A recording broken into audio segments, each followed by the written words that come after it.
But last and certainly not least was the support we got from our church family.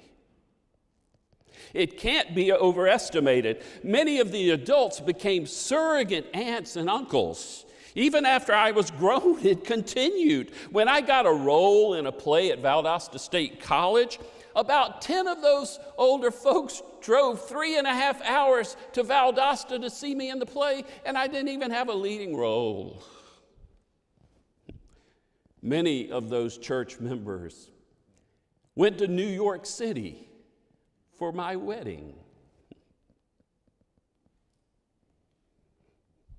I know some people have negative experiences with a church, but that hasn't been my experience at all. And fortunately, growing up, we never had any of those fire and brimstone preachers. Most of the ministers in those days were trained at Candler School of Theology, Duke, or even up in Yale. The great Ned Steele, who grew up at this church, was a Yale divinity graduate. These were ministers who understood the inclusive love of God, and I felt it through them and through the members of the church.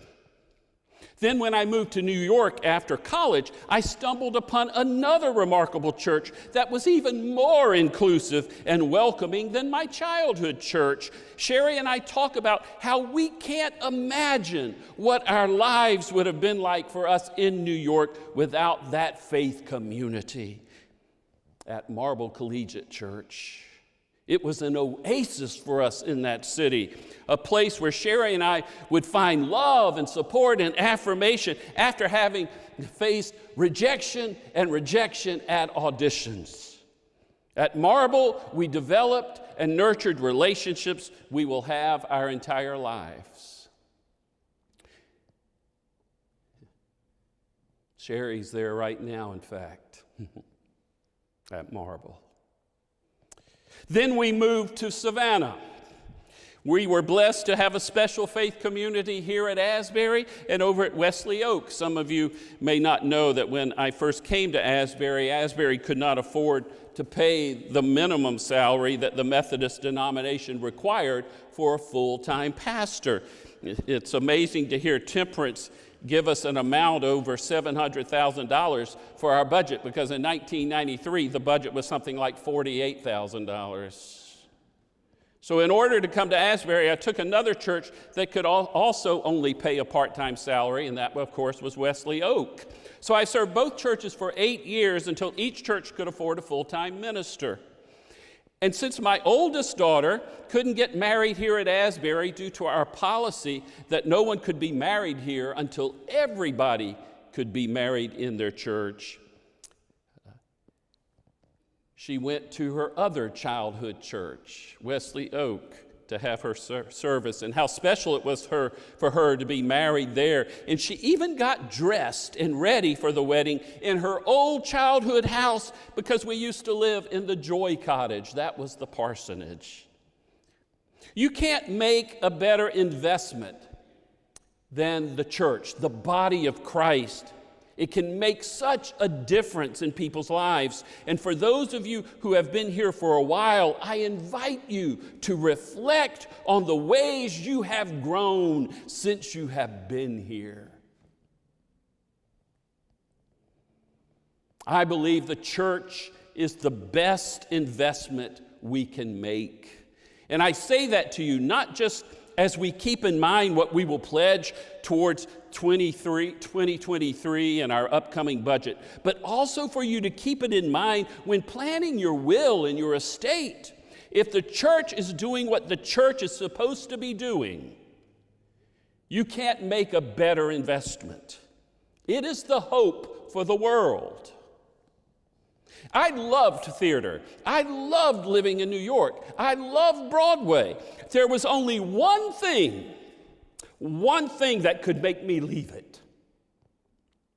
That's the work of the church. Because as much as I believe theater and the arts can impact the world, I knew the church could do even more to impact the world.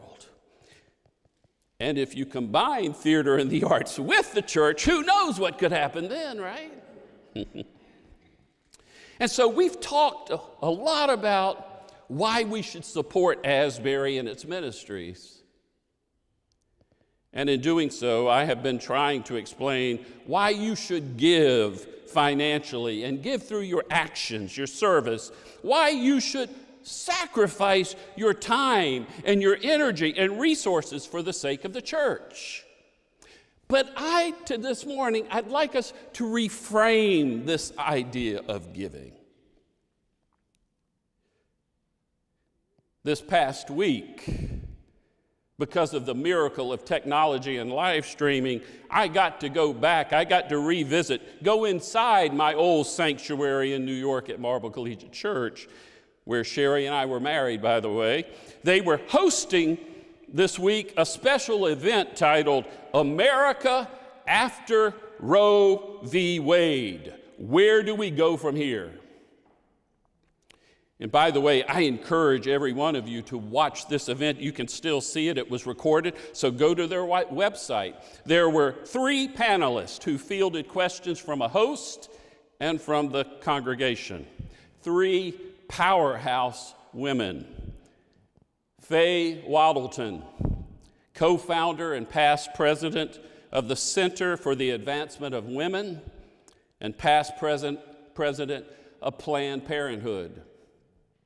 Catherine Colbert, a reproductive rights attorney that has taken cases to the Supreme Court. And Gloria Steinem, who, believe it or not, is now 88 years old. And it's really hard to believe when you hear her speak. She's amazing, full of wisdom.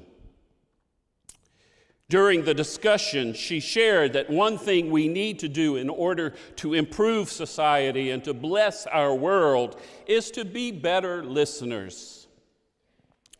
In her women's groups, she borrowed a technique used by the Native Americans called talking circles. And she said, we don't learn when we talk. We learn when we listen. So listening, she said, is not sacrificial. It is self-interested. Self-interested. Which I thought was a fabulous way to look at it. I've always thought of listening as sacrificing my time in order to let someone else have a voice. But no, listening is a reward in itself. It is a gift. It is how we learn, how we grow, how we are blessed. And so last night, I had my 45th high school reunion. I usually don't go out on Saturday nights getting ready for Sundays. But you got to go to your 45th high school reunion. Old friends you haven't seen in many years. Some that have already passed wouldn't be there, and you may not see these others again. So you got to go. And of course, since you haven't seen these people for so many years and so much has happened in your life, your inclination is want to tell everybody all about it. But I said, Billy, try what Gloria Steinem recommended. See listening as a gift. Don't just be quiet trying to listen until the person stops talking and now you have a chance to say all the things you want to say. No, really listen to them. Think of it as the benefit for you. Not talking, but listening.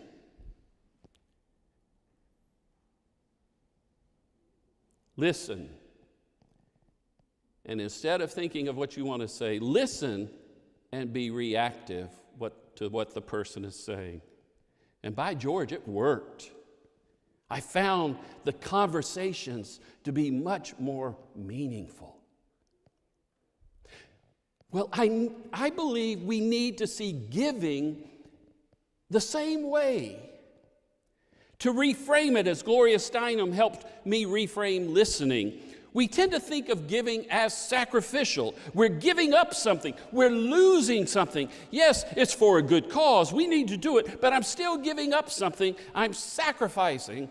I'm losing something. But in reality, In reality, folks, giving to God is the best thing you can do for yourself. It is self-interested. It is necessary for you to grow in your relationship with God, which is the most important relationship for any of us. You know, Sherry's been gone for a week, which has been real strange not to have her at the house. I have grown so accustomed to her being there and working through life with her that I had kind of forgotten that the only permanent relationship each of us has is the one we have with the source, with the Creator. The one in which we live and move and have our being. It's our most important relationship. It's the one we need every hour. Every hour, I need thee.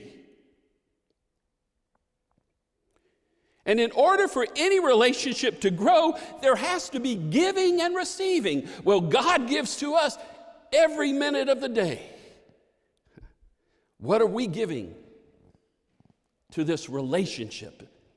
What are we giving in order for us to grow closer together? I cherish my relationship with Rabbi Haas. Most of you know that. He and I made a deal recently. If he comes to Asbury and preaches as Darth Vader, I'll go over to Mikveh Israel and sing a couple of songs from Fiddler on the Roof as Tevye. Well, Robert came over here last month, didn't he? And made good on his gift. Well, now it's my turn. It's my time to give back. And they're going to be honoring him for his 10 years of ministry at Mikveh Israel next month. And I think that's when they want me to come over to do it. This is part of relationship building, giving and receiving. I'm glad that you may want to support the ministries at Asbury Memorial.